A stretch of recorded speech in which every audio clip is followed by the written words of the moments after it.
This didn't happen to me. It was my mum and her sister. My mum told me she used to live in an old house back in the day in Toronto.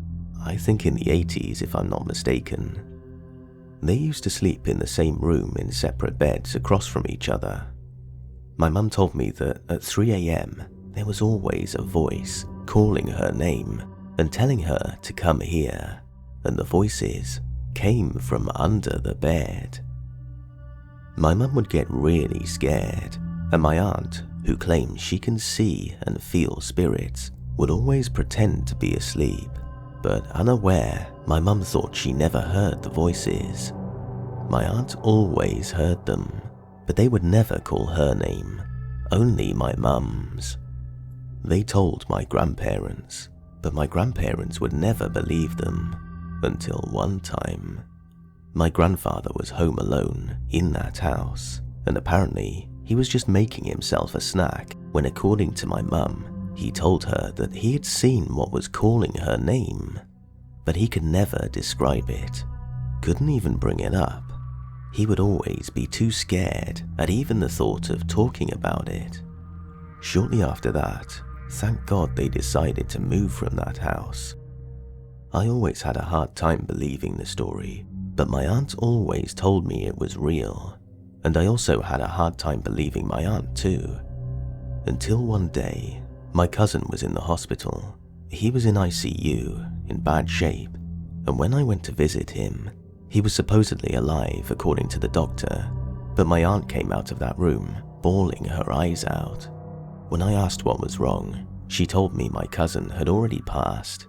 She had seen his spirit looking over his body on the hospital bed. The next day, he sadly passed away, and that's when I realized everything my mum told me was true. The way my mum is to this day because of what happened is sad to see.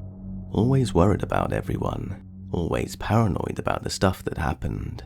I can't even imagine what my grandfather saw on that day. When my mum and I would talk about it, she told me she would just stay in her bed and not move. She told me she was so scared even to run out of the room because the voice was right under her. But she said when she would stay there and try to ignore it, the voice would get more mad. She never said that she listened to the voice. My aunt probably should have said something to my mum when they were younger. I don't know why she didn't. Probably would have helped my mum out more. My grandfather passed away later on when I was in high school and never described what he saw. Sometimes I wish he did, but maybe him not describing it to my mum might have been the best thing. Maybe there's a possibility that my mum would have been even worse than she is now if he'd have told her what he saw.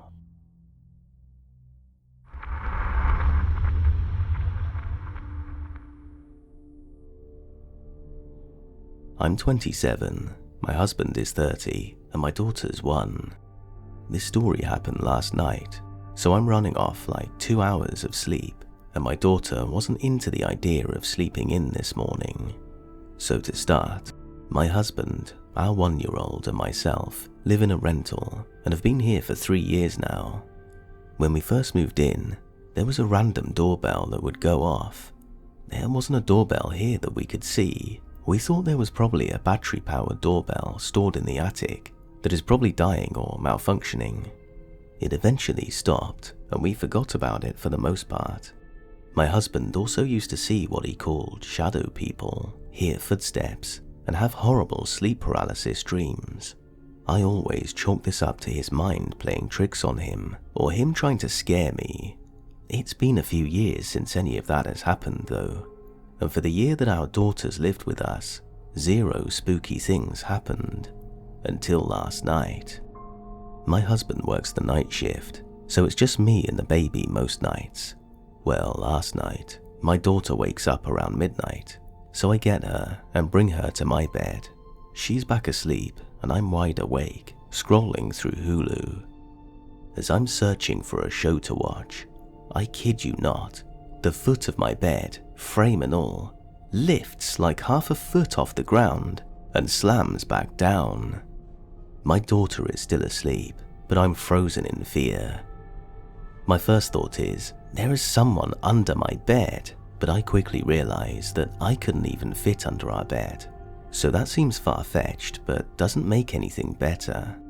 I quickly scoop my daughter up football style, stand on my bed, and jump off the bed as far as possible and run out of the room. I grab our gun, call my husband shaking and sobbing to please come home, then call my mum to come pick us up. We're a one-vehicle family. At that point, our kitchen lights started dim until they were completely off, which was the last straw. I took my daughter and went to the front yard in only a t-shirt and panties until my husband got home, like 10 minutes later. He did a sweep of the house and nothing seemed out of place, which weirdly only made me more scared, like I would rather a stranger be under my bed than some invisible force. But I still went to my mum's. I finally fell asleep at around 3:30, and my husband picked us up at 5 a.m. when he got off work. I'm afraid to sleep here, so I've been awake ever since. I don't know how I'm going to be here alone at night anymore. I'm trying to debunk what happened and find an explanation, but I can't. I've never felt so scared in my life, and scary stuff is 10 times worse when you have a baby to protect. What do I do? How do I bless my house correctly without making this worse? Also, I don't drink or do any drugs, so it's not like I was just tripping. My mum is a paranormal buff, and my husband and I agreed, after one too many crappy spouses in scary movies, to always believe each other when we say something is up, so they both believe me, but I still feel crazy.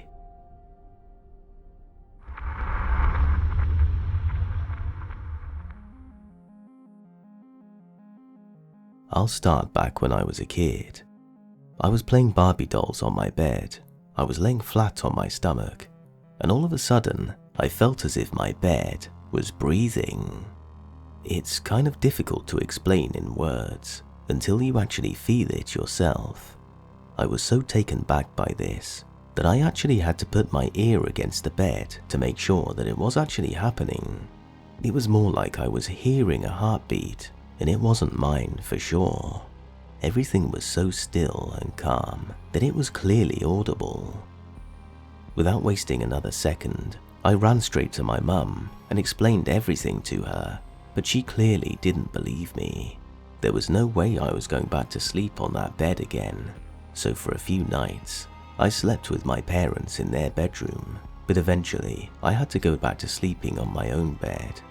It was so terrifying. For a long time, I couldn't sleep at night thinking about the incident. The most sensible explanation that I can make out is that maybe someone was hiding under my bed that afternoon, which again will remain a mystery because I never dared to check under my bed, and even this is equally scary, but thankfully, this thing never happened to me again. It was a one-time experience, a bad experience.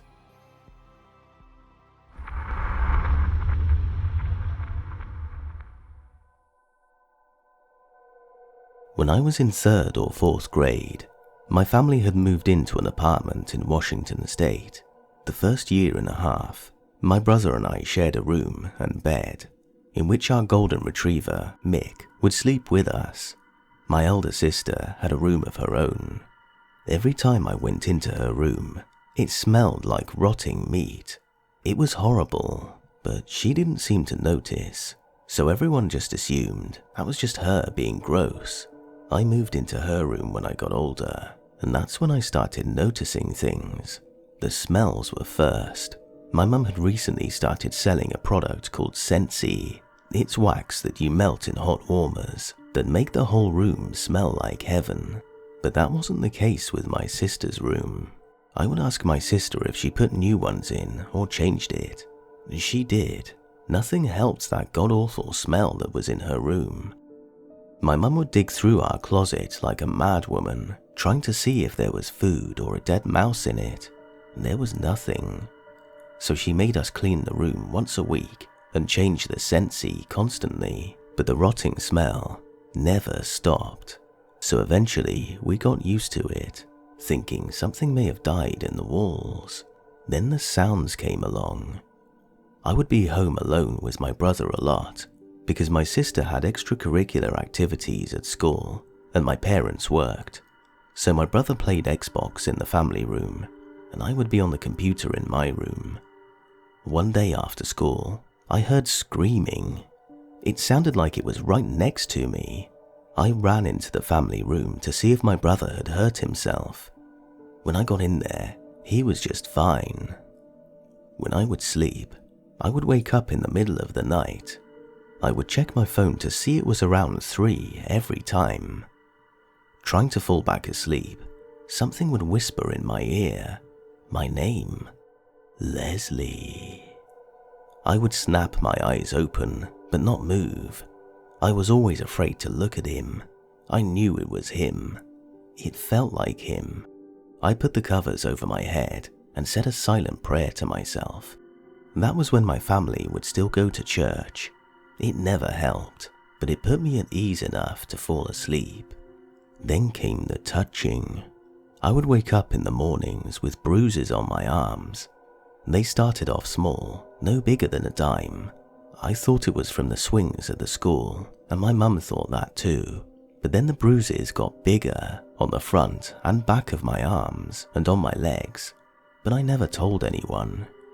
In my dreams, I had the feelings of pressure on my arms. Then the feeling of hands gripping my neck would tighten, and I couldn't breathe. I would wake up gasping for air almost every night. Then it started touching things in my house. Our TV had an extension for HDMI inputs that would only change if you had the remote or pushed a button on the square extension, and a light would flash indicating that it had been changed. Once I was in my parents' room looking for a pen to do my vocabulary homework. Then I hear my TV flash off. My brother had left it on. I didn't think anything of it at first. I went into their closet. I heard clicking. I stopped trying to figure out where it was coming from. It was around 6 or 7 during the winter, so it was pretty dark out, and my brother was at a friend's place 2 complexes up from us. I walk out of the closet. I look through the hallway, and that's when I saw the blue light flashing along with the clicking. We had lost the remote weeks ago. I felt my heart leap to my throat. The kitchen light was off, so was the hallway light, and the 2 lamps in the family room were off too. The only light on was the back patio. My room was down the hallway to the right. The door was giving a small glow to the hallway. So quickly, forgetting about the pen, I screwed my eyes shut and ran to my room, throwing open the door. I stayed in my room and didn't come out until my parents came home. Things like this continued to happen for another year. I didn't tell anyone because I would always make up explanations and convince myself that nothing bad was happening. Then my friend had moved into the apartments next door, and I had met her when I was taking out the trash and slept over at her house the first day I had met her. We had become great friends. I learned many new things that my parents never told me of, and I give her a lot of credit for making me who I am today. I felt safe in her house. I felt happy. I would spend the night every chance I got, but that's when things at home got worse. I don't think it liked me hanging out with her all the time. My parents were constantly fighting with each other. My sister had came out as bisexual, more like exposed by our parents. They were livid at her. I didn't understand why they were angry at her. I didn't see anything wrong with liking boys and girls. My brother would be in constant trouble, and the more trouble, the more beatings with a belt he would get. I remember sitting in my room, hearing my brother screaming bloody murder. My mum was never the one that did anything. It was my dad. He would scream at my mum, brother and sister a lot. I learned how to get around him and not piss him off. I still do. I believe that the thing in my home was feeding on everything that was happening. Then, that's when I started seeing it. One night, I had woken up from a nightmare. I sat up from my bed, and something told me to look over to my sister. A strong sense of fear had taken over me. I didn't want to, but something in my mind kept telling me to. I slowly looked over to my sister, That was the first time I had seen it. It was at the edge of my sister's bed, a huge black mass sitting there. Just looking at it almost made me vomit. There were no features, but the energy it gave off was something evil. I felt like I was staring at it for hours, but it was only a couple of seconds. It sunk back under the bed as soon as it acknowledged me. I didn't sleep for the rest of the night. For the next couple of months, I would see it in the corner of my eye, or hear it in the family room closet, leaving small bruises on my body and touching my hair at night, whispering my name, moving around household items, giving me nightmares. My mum started to finally notice things, like the HDMI extension and lights flick on and off, and our phones would sometimes go black. I had come home from school. I had to walk, and I would walk as slow as I could, without pushing off my brother. My mum was sitting on the couch with her cousin, and both had a fearful look in their eyes. She said, "There is something in this house. We need to leave." I had started crying because I was so happy that someone had finally seen what was going on in the apartment. My mum grabbed my brother and me and drove to my grandma's. My brother stayed there, and I stayed with my mum at her cousin's house with my sister and dad. My sister later revealed that she had seen this thing multiple times at the edge of her bed years later. My mum had the church come to bless the house. We felt better after that, but it didn't last long. I still feel it with me, so does my sister. It left us alone for a year or so, but now it has come back. We moved into my current house about 4 years ago. I feel it looking at me, touching my hair and legs. It pulled my shirt in the hallway leading to my room and the kitchen. I almost fell, but honestly, I was on a mission to get some Oreos, and nothing was going to stop me. I see it from the corner of my eye. I smell it going past me. I stopped minding, I just leave it be. Sometimes it does scare me, but mostly I'm chill. Of course my parents and my brother don't see it or feel it. They never had. My brother didn't even know what was happening in the apartment. My sister feels it though. I know that it may not be a good idea to be doing this, but I just let it do what it wants. I don't feel scared. My parents still fight, but not as bad anymore. My sister moved out in April of this year.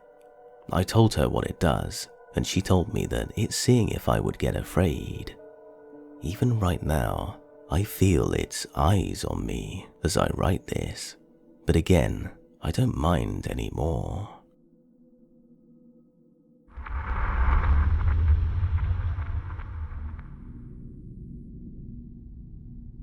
My grandma had these antique porcelain dolls that she had when she was a kid. When she passed away, my mum kept them. It was 2 small ones with blue dresses and greyish hair and collar, and 2 slightly bigger ones, one with a blue dress and hat, and the other with a black dress and hat. We always had them on display in the living room. But then one day, my mum decided to put them away in plastic boxes in the garage. She said they were taking up too much space on the table where she had them and wanted to put some other ornaments instead.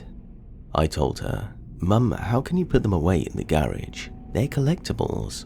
I'll keep them in my room." So she said fine. I didn't want to display them because they're dolls and I'm a guy, so I just put them under my bed. I'm not gonna lie, the dolls creeped me out a little, especially the one with the black dress, but they're antiques, so I didn't mind keeping them. Later that night when I got into bed to go to sleep, I heard scratching noises coming from the boxes under my bed. I was on my phone listening to music on low volume, and I put my phone down and listened closely, and I heard the scratching noises again. I quickly got out of bed and turned on the light. I was like, screw this. I got the courage to get the boxes, and I put them in the garage myself. I don't give a damn if they're antiques, and to this day, we still have them in the same plastic boxes in the shed in the backyard, safely away from us.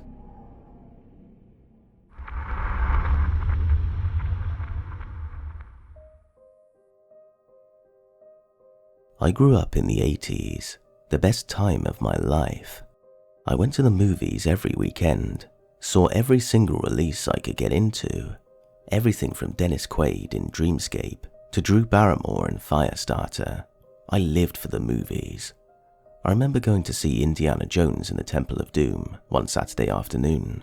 I got my favourite seat, smack in the middle of the theatre, and had my favourite box of candy, Snow Caps. I also had my very first Cherry Coke, the first new flavour Coke released. It was a bonus surprise I never expected, so my excitement was at peak level. I've never been that excited about a movie as I was that day, but I have been just as terrified. On rare occasions, my dad would take us to the movies, but we would never go to see the same one. Dad would go when there was something big, something everyone talked about, and that year, 1984, that movie was Amadeus. It was everywhere, a huge hit, an Oscar contender, and an ultimate silver screen experience with new orchestrations of Mozart's greatest hits and a lush production design that promised to transport you to a different time. Everyone went to see it, and everyone fell in love. Well, all the adults fell in love.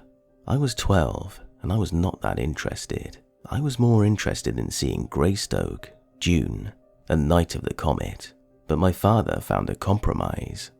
There was a movie that had been teased for almost a year, a movie that had a secret, and no one would know what that secret was until they bought a ticket and went for a ride. Remember, this was before iPhones and the internet, so word of mouth, TV, and print were the only ways to learn about anything.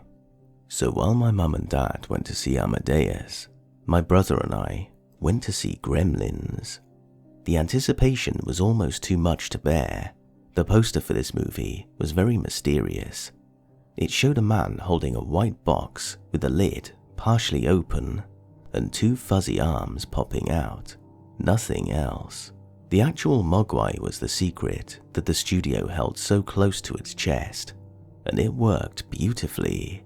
Critics had agreed to not spoil the film, so my brother and I really had no idea what to expect. The movie started and everything was fine. The theatre was full and my brother and I were happily ploughing through a tub of buttered popcorn while sucking down large sodas. All was perfect until Gizmo showed up. The moment Zach Galligan unwraps the chest, my heart was pounding. When Gizmo jumped up for a second, I did too. My brother, however, had a different reaction. I was smiling at the jump, glancing over at him to share a laugh, but Michael had frozen in place, hand in the popcorn, just staring at the screen. In the movie, Gizmo's arms reached up out of the chest very slowly, and Michael's eyes widened. "Michael, hey, you okay?" He didn't even blink. Gizmo slowly pulled himself up from the chest to reveal his head, and Michael lost it. He went ballistic. The popcorn tub went flying, his soda dumping out on the floor, and he started screaming bloody murder and grasping for me. My 10-year-old little brother was having a full-on panic attack.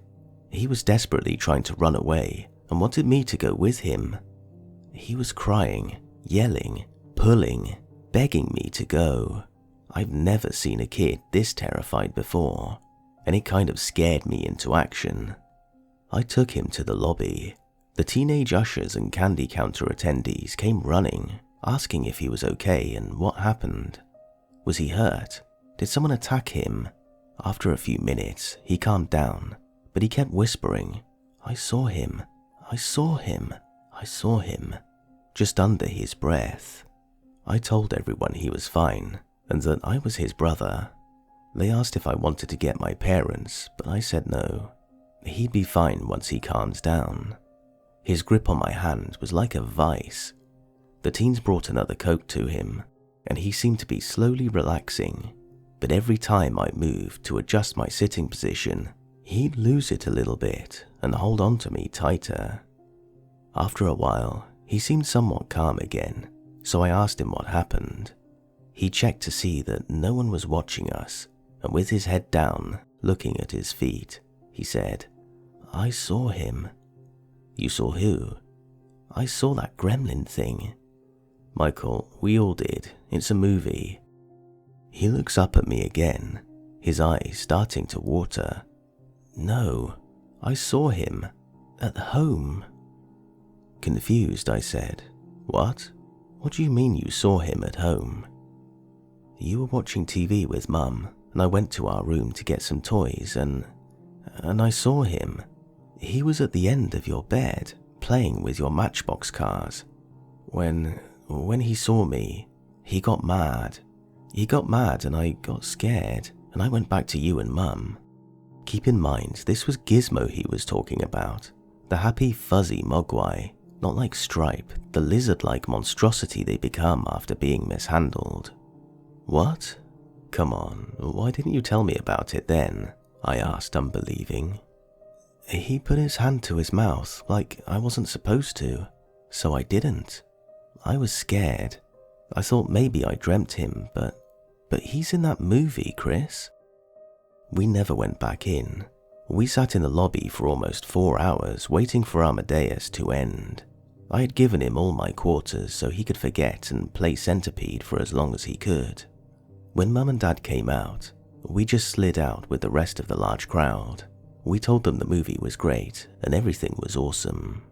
Michael didn't want Dad to know, because Dad would have thought that was weak, and we were supposed to be strong, so we stayed silent. What Michael didn't know was that I was just as terrified as he was, because I believed him.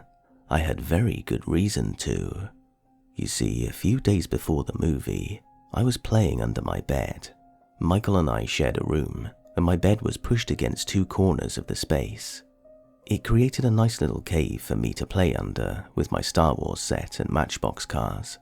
There was only one way in and out of my bed, as the footboard closed off the space down there, and I loved it.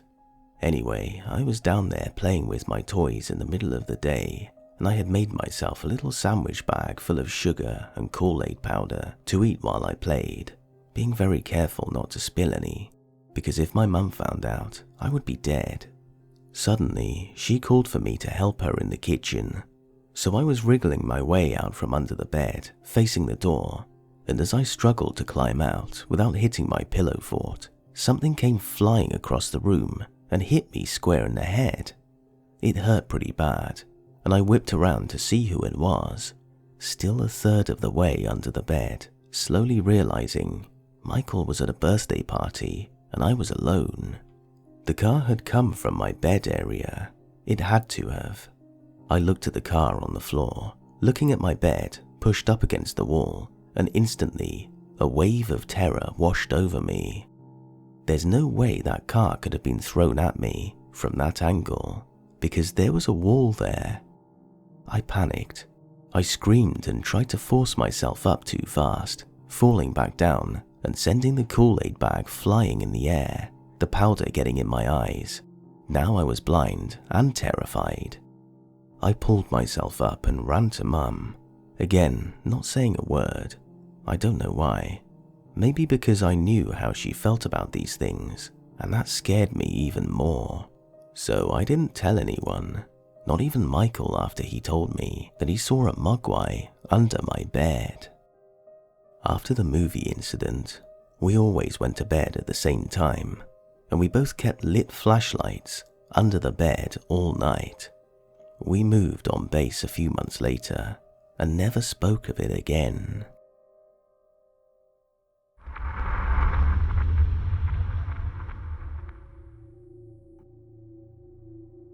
I used to have, like most children, an imaginary friend. I called him Bobo, or my grandpa from Tennessee. I can remember as far back as age 3, and I believe he stuck around until age 5 or so. He never hurt me per se. However, he would pull me under my bed and tickle me without warning. I hated this. It was so aggressive. Anytime I walked near my bed, I was at risk. It would last for what felt like ages, and I would laugh and fight so hard to get free that I would pass out and wet myself. I would assume pass out because I would always come to, back on top of my bed, in a clinched fetal position, wet and with that feeling you get when you shut your eyes really tight and hold it for a few minutes. To this day, I still get anxious walking towards my bed. He would occasionally talk me into doing bad things, for instance, peeing in my closet, hiding in small places to pop out and scare my family, or going outside alone in the middle of the night after he woke me up. This left me, on more than one occasion, locked out in the pitch dark, having to beat on our front door, screaming and crying to get back in. That totally freaked my parents out, but they chalked it up to sleepwalking. They never could explain how 3 to 5-year-old me could pull the chain off the door. I remember he would tell me to threaten anyone who hurt me or made me mad, including my parents and siblings, and that he would hurt them if they touched me again. The only instance I remember of him following through with that was towards my sister. We fought like siblings do, and one night, she bloodied my nose. Later that evening, when everyone was sleeping, I remember her screaming and running to our parents' room crying. But we had separate rooms, so she ran past mine, which woke me up. She told my dad something kept pinching her leg and staring at her from her closet and shaking the doors. She is 2 years older than me, but somehow I was blamed for this. It freaks me out to think about it. I only recently remembered it because my nephew, who's age 3, now has an imaginary friend. He decided to also name his Bobo because my sister told him that I had one named that, and he liked it. They live in our childhood home, and he has my old room.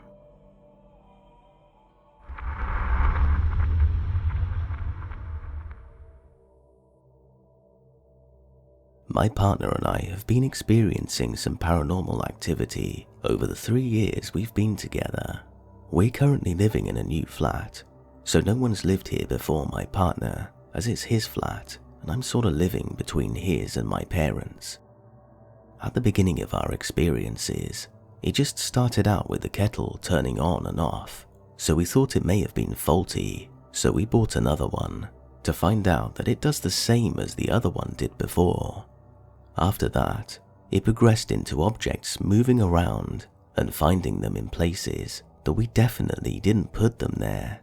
For example, finding keys in a sock drawer or something silly like that.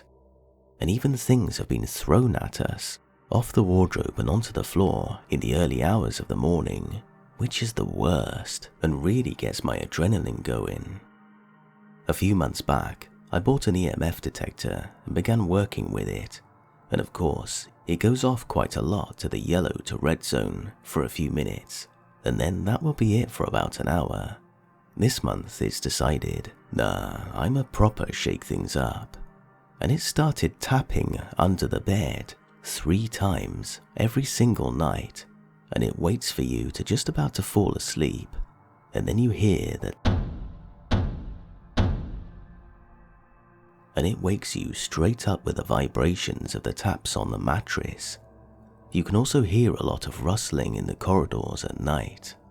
I went home the other day, and my bedroom at my parents', which is miles away from my partner's. I have a bunk bed from when I was younger, but without a bottom bunk and a desk instead. So there I was at 3:30ish in the morning, cuddling my cat in bed, going to sleep, and this time, I shot straight up. In my brain, I was processing the fact that I'm in a different household, and it has literally followed me home to tap at me, and it was so much louder than my boyfriend's flat, which honestly really shook me up, as it was the last thing I expected when nothing had happened like this before. Last night I was super tired and fell asleep really quickly, and it banged on the mattress this time until I woke up. And to be honest, I'm getting a little frustrated as I don't sleep much anymore, and running out of ideas on what's going on and how to stop this from developing into something more. When I tell it to stop, the EMF detector goes wild, so assume that's a no. I don't mind living here, I just sort of want it to slow down.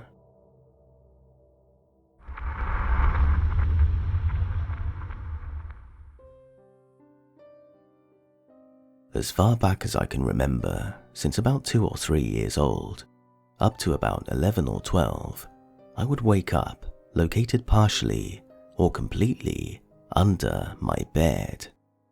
This would happen more than once per week on average. During my younger years, my parents would find me under my bed. The strange part is that my beds were never very far off the ground. My younger self, in a crib, would have had to belly crawl and squeeze under the bottom. My older self had a twin bed that took considerable effort to crawl out from under. Being naive at the time, I figured I must have just fallen out of bed and rolled under. I would pull myself out and go back to sleep. Now I realized that rolling was not possible in any case. Also, when I was about 5 or 6, I slept in built-in twin beds on the opposite sides of an A-frame house with my brother, who was 2 years younger. I woke up about 3 or 4 a.m. and looked over to see 2 light-emitting orbs circling around my brother's head. I closed my eyes and looked away to make sure, and looked back and still saw them. I had a feeling that it was an angel and that it's okay.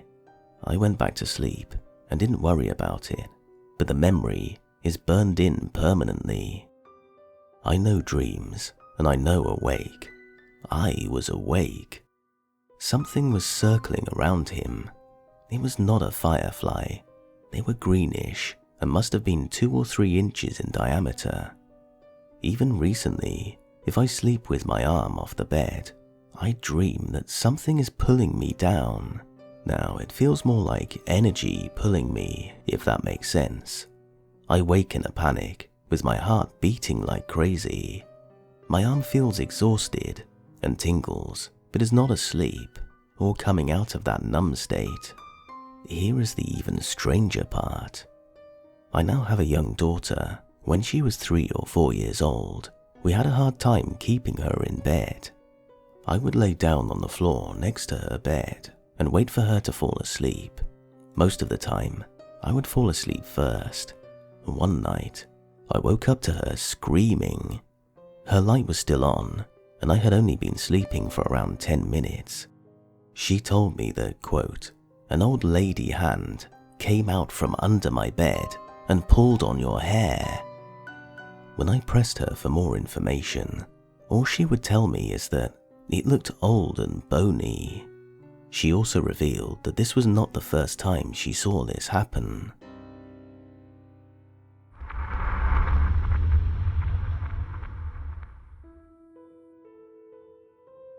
This might be one of the scariest things that has happened to me, but some of you might have experienced similar things. This happened sometime in 2013, I think, when I was around 19. I had my room in the basement in my dad's house. It was late, and I laid there in my bed in complete darkness.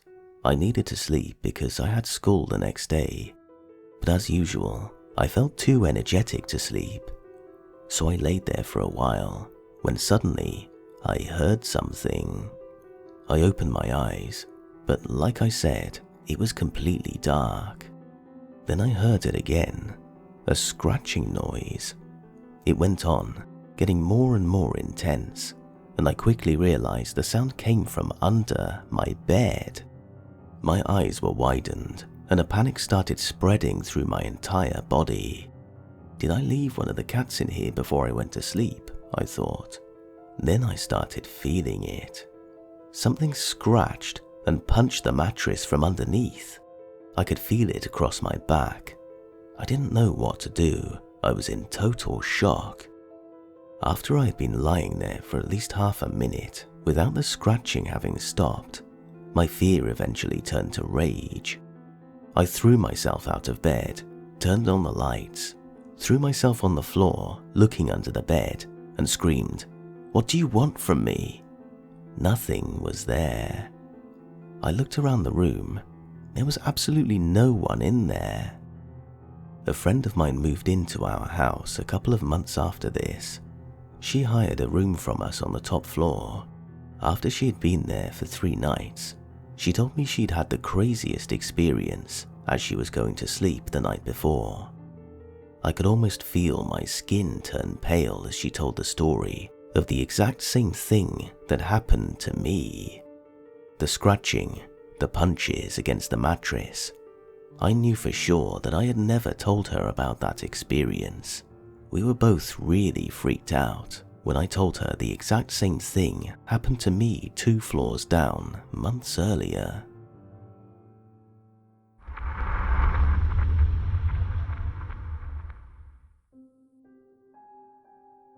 I used to have conversations with something under my bed.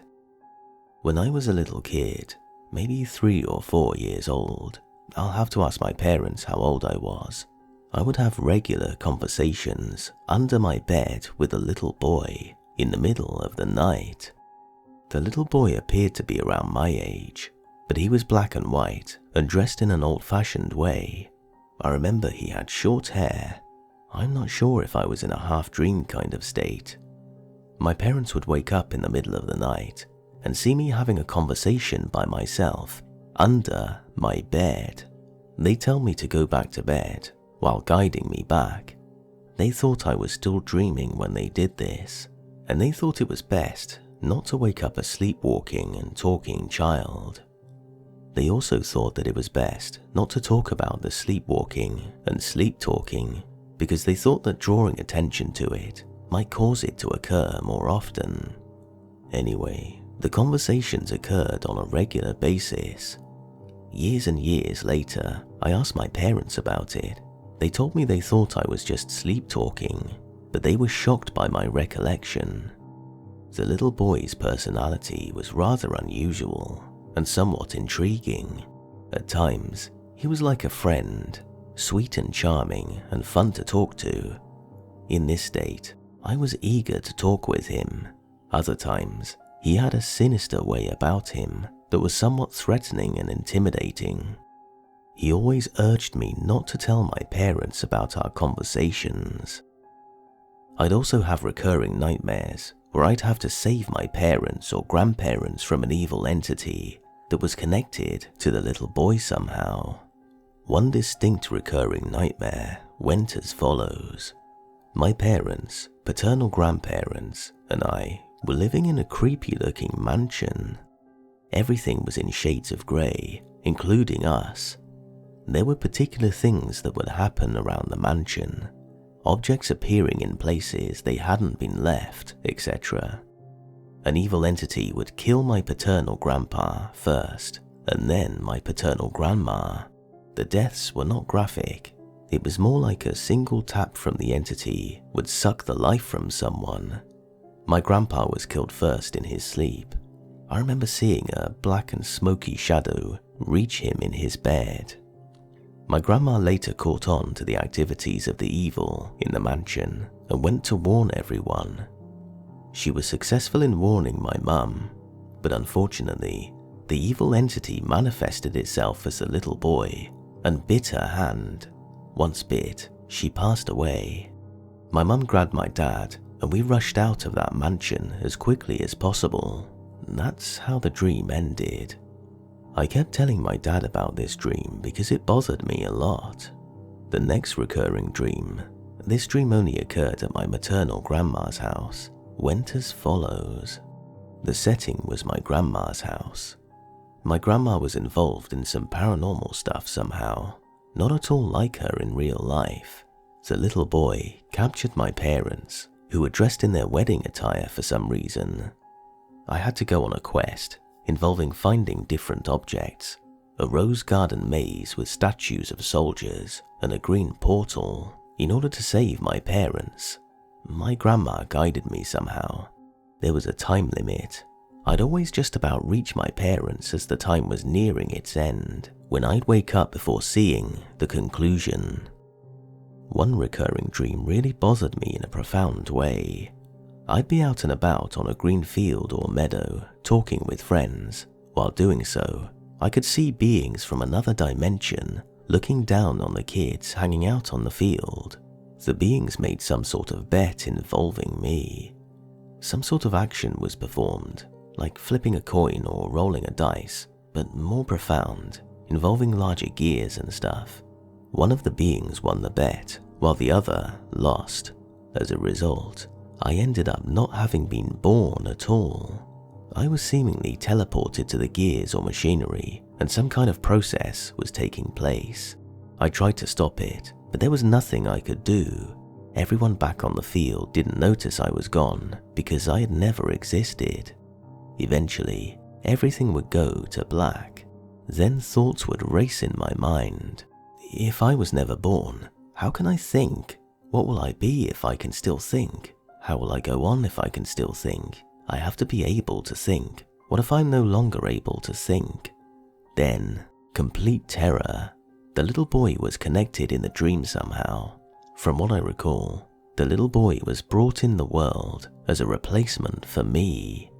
It was a small detail, but impactful nonetheless. I never told anyone about this dream because it was the most unsettling.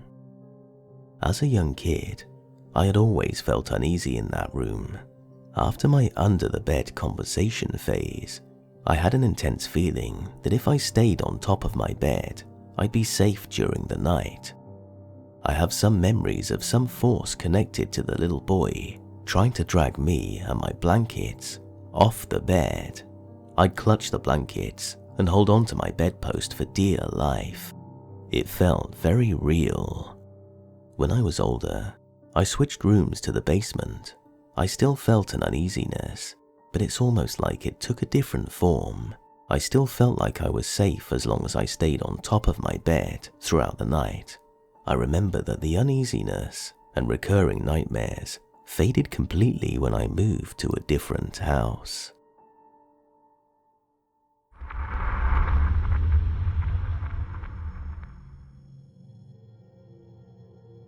When I was 6 or 7 years old, around 1998, I lived in this very old apartment in Skokie, Illinois. To give you an idea of how old it was, it still used those old skeleton keys where you can look through the keyhole and see the other room. I was in my room playing on the side of the bed with my Power Ranger toys. It was about 5 or 6 p.m. The TV was on, and I was alone in my room with my uncle somewhere else in our apartment. I remember this all so clearly, like it happened yesterday. I felt pressure on my ankle, a painful pressure. I looked down and see a hand, deceased looking, grabbing my leg, trying to pull me under the bed. I fought back, trying to pull my leg away. This only happened for a few seconds.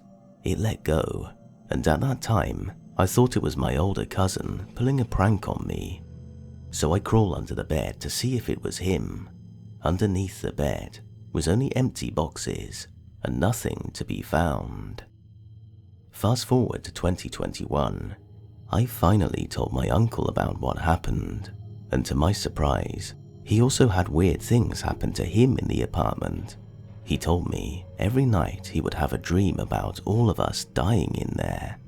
One of them was the apartment collapsing on us, so I'm now curious to ask my other family members that lived there if any of them experienced anything out of the normal.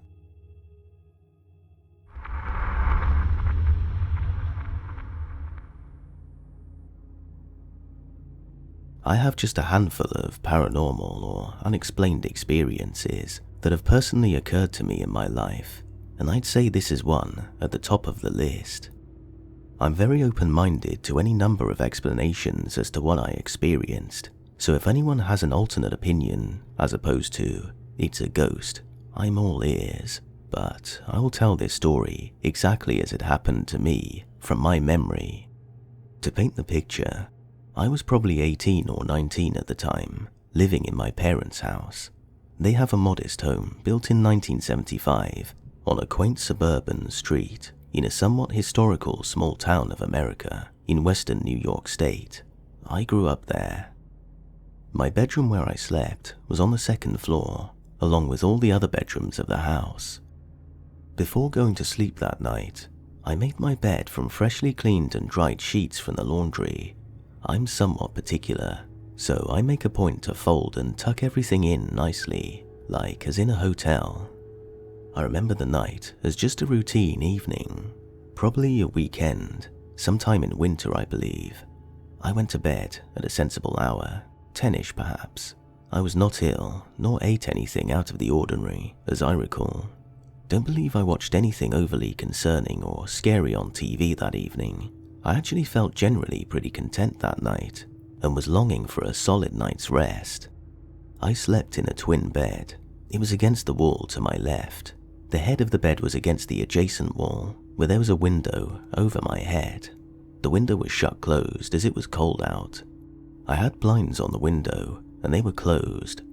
There was a nightstand to the right of my bed, with a small lamp and digital clock on it. Outside of that, it was a pitch-black room, and my door was closed. Now for the crazy part. Here goes. As I slept in my bed, sound asleep, I was jarred awake by the feeling of my comforter and sheets being tugged off of my bed. I was sleeping on my left side, facing the wall when this occurred. It started with small, rhythmic tugs, pulling the blanket away from my body, to the right side of the bed, away from the wall side. I didn't move my body at all while this was happening, and remained completely still. Oddly, at that moment, I didn't feel particularly scared so much, but more so thought to myself how incredibly strange this was. Honestly, I was just in awe.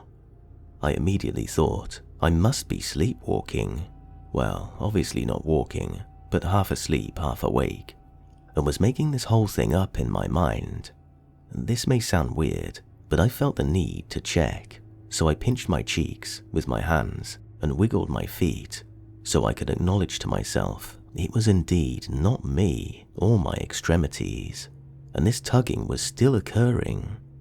I remember noting that I heard no sounds of breathing, moaning or growling, as I had a hunch in the moment that perhaps our family dog somehow got trapped in the room and was trying to wake me up because she had to go out. At this point in time, several seconds had transpired, and the tugging is becoming more and more deliberate and stronger. I know for a fact I'm wide awake, and it isn't me causing this. The tugging was so violent, I guess you could say that it's pulling my tucked-in sheets from out under the edges of the bed. After about a solid 25 to 30 seconds of this, it stopped completely. There I sat, in a completely pitch-black room, in silence, on my left side, with my heavy comforter and sheet pulled off my bed, and no longer on top of me. I didn't move for like 10 to 15 seconds, then finally mustered the courage to quickly turn onto my right and flip on the lamp. Boom. Nothing. No dog, door closed, window closed. I was left uncovered. My blanket and sheet was strewn halfway across my room, with just a corner of the sheet still hanging on to my bed. I checked under my bed for any sign of animal activity. At this point, my mind was going pretty wild with possibilities. Maybe a wild animal got in or something. Empty. I checked outside of my room and found my parents asleep with their door closed. I checked the clock. It was around midnight. I sat up in bed for like an hour, rocking back and forth, contemplating what I had just experienced and what could have caused this. I had no ideas. I wondered if I should have woken my parents, but I just thought my dad would be rolling his eyes and tell me to go back to bed. Weirdly, I felt kind of excited to have been a part of something like that, and I just remember feeling I experienced something otherworldly, ghostly perhaps. To conclude, it was the single most unusual occurrence of my life. My parents live in the same house as of today, whereas I remember small oddities growing up there. I never experienced, nor they or my brother, anything like that before then, or since then. I don't believe the house ever had a death in it before, but I could be wrong. The last bit of info I'll mention is the land in which the housing development was built on was excavated for Native American Iroquois artifacts several times, and from my understanding, it may have been a burial ground at one point, hundreds of years ago.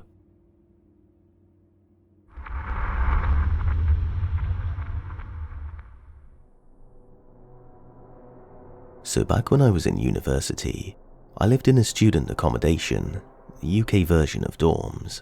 There were 6 rooms and 7 of us. It was my second year, and we were all friends who moved in together. We were there for a year, and while stuff didn't happen too frequently, we were all talking about it in our group chat the other day, and I've decided to do a little chronological list of all the weird stuff that happened that makes me suspect that our flat has been haunted, which several of my flatmates insist daily. Some of these I personally witnessed, others I didn't. I'll note which ones I personally witnessed as we go. So first off was an incident that started from Freshers Week and used to happen most days throughout the course of the year, and that's the motion lights turning on, one by one, as if somebody was walking through them. So the hallway was full motion lights, and they would often flicker and turn on, which we first witnessed while drinking on Freshers Night. Not confirmed activity, could be easily chalked up to an electrical malfunction. I personally witnessed this. The next incident was a few weeks in, when the couple who shared the double room, Kyle and Jenny, mentioned that their shower turned on in the middle of the night. Again, unconfirmed as it was purely hearsay, and also could be explained as a water malfunction, not witnessed personally. From here is when things start getting weird. We had a girl called Eve over after a night out. She was sleeping on our couch in the living room/kitchen area, which was all in one. She didn't have a toilet on hand, so needed to use one of the en-suites for our rooms. She opted to use Kyle and Jenny's room, as it was closest to the kitchen. After a nighttime toilet trip, she attempted to get back into the kitchen living room, and apparently couldn't push the door open. She pushed against it hard, but couldn't seem to open this door. She said it was moving slightly, but felt like someone was pushing against it from the other side. After using an insane amount of force, it flew open and she fell down, banging on Kyle and Jenny's door in tears afterwards. I came out while she was crying and explaining what happened. Although, in all fairness, she was pretty drunk, so there's a potential explanation. I didn't witness this one, but I saw the aftermath. One of the weirdest incidents happened a few months in.